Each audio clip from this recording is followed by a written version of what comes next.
Hello and welcome you all. Today in this video, we will do some more questions based on properties of determinant. So our first question for today is show that 1 plus a square minus b square 2ab minus 2b 2ab 1 minus a square plus b square 2a 2b minus 2a 1 minus a square minus b square, and this is equal to 1 plus a square plus b square to the whole power 3.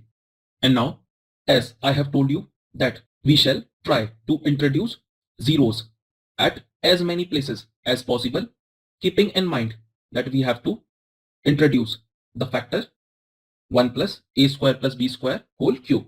So based on this concept, when we apply the operation, C1 tends to C1 minus BC3 and C2 tends to C2 plus AC3. So by this operation, the elements of column C3 will remain unaffected. So write them as it is. And now the first element of column C1, which is 1 plus a square minus b square, and then minus b into minus 2b, which is equal to plus 2b square. So from here we get 1 plus a square plus b square. And now second element of column C1, which is equal to 2ab, and then minus b into C3, which is equal to 2a. So from here we get 2ab minus 2ab, which is equal to 0. And now third element of column C1, which is 2b, and then minus b into 1 minus a square minus b square. So from here we get 2b minus b, and then plus a square and plus b square. So from here, when we take b as common, in bracket we get 1 plus a square plus b square. And now the first element of column C2, which is 2ab plus a into minus 2b. So from here we get 2ab minus 2ab, which is equal to 0.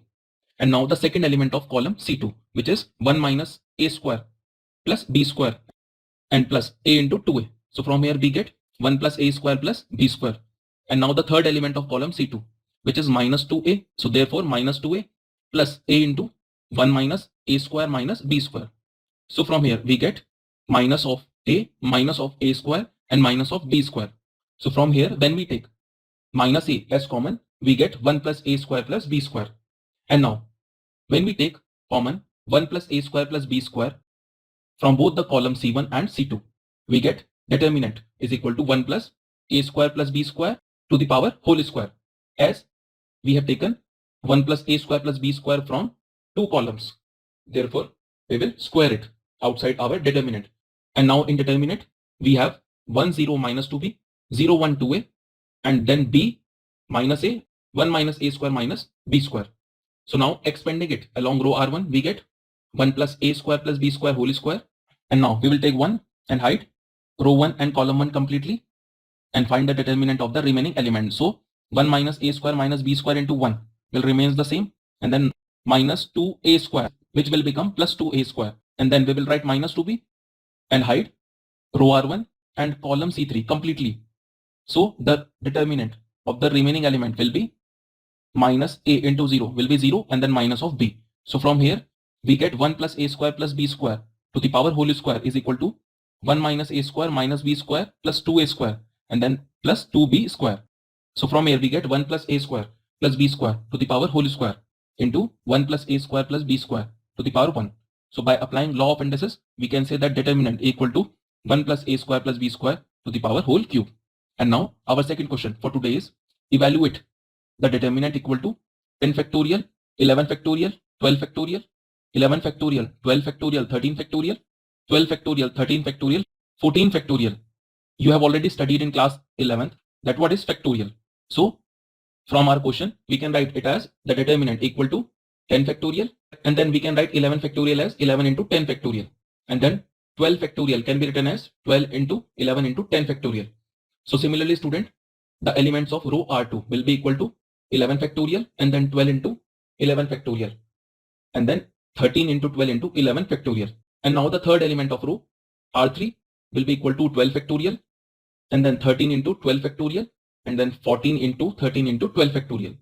So from here we will take 10 factorial, 11 factorial and 12 factorial as common from row R1, R2 and row R3 respectively.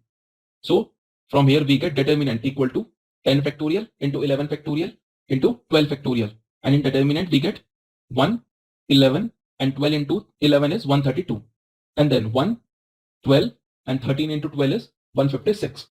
And then 1, 13, and 14 into 13 is 182. So from here you can clearly see that we have 3 ones.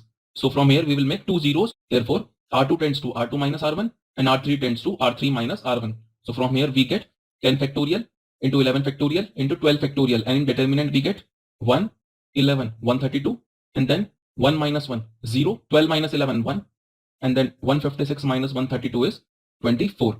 And now R3 minus R1, therefore 1 minus 1 is again 0, and 13 minus 11, which is equal to 2, and 182 minus 132 is 50. And now student, when we expand it along column C1, we get determinant equal to 10 factorial into 11 factorial into 12 factorial. In bracket, we get 50 into 1, 50, and then 24 into 2, which is minus 48. So from here we get determinant equal to 10 factorial into 11 factorial into 12 factorial into 2. So this is the end of this video. Thank you so much for listening me as always. God bless you all.